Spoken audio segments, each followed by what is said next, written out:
as we begin our unit on geometry. Vocabulary will be very important to this unit for your understanding. Let's look at the key vocabulary, dimensions of a parallelogram. Label the base and height in the correct location on the parallelogram below. Well, basically, we know that height tells us how tall something is. And let's draw an arrow to our height in this parallelogram. There's our height. And what we're seeing is, as we look at our height, it forms a right angle with something called our base.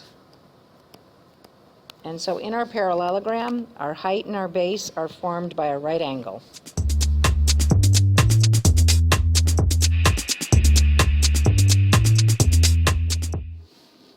Example number 1, find the area of the parallelogram shown at the right. So we have the dotted line here. That represents our height, and we know that our height makes a 90-degree angle with our base. So here are our bases. They have the same length. The area formula for a parallelogram is base times height, or A is equal to lowercase b times h. So what we're going to do is we're going to find the value of our base, we're going to find the value of our height, and multiply them together.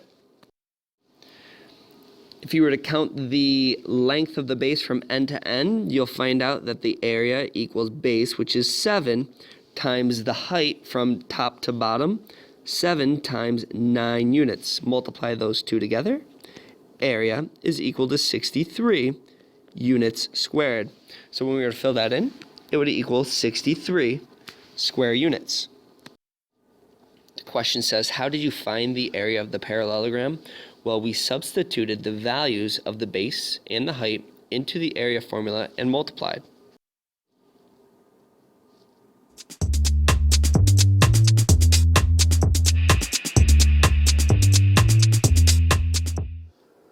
Example 2, find the area of the parallelogram below.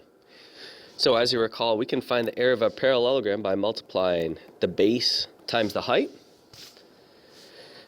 So that's what we need to figure out, are the length of the base and the length of the height for this parallelogram. Now the base of a parallelogram is always one of the sides of the parallelogram. And remember, a parallelogram is a four-sided figure. So in this case, the parallelogram is made up of the 4 solid line segments. So we could use for the base, we could use this side down here. So the length of the base of the parallelogram would be 6 feet.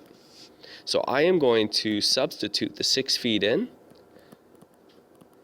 for the B for base. And now we're going to determine the height of the parallelogram. Now the height of a parallelogram does not have to be one of the 4 sides, all right? In fact, it will not be one of the 4 sides in this parallelogram because the height always forms a 90-degree angle with the base. It's always perpendicular to the base. So we can see right here a right angle, and you'll notice that that forms a right angle with the base. So that 12 feet would be the height of our parallelogram. And so we can find the area by multiplying the 6 feet times the 12 feet to get 72 feet squared.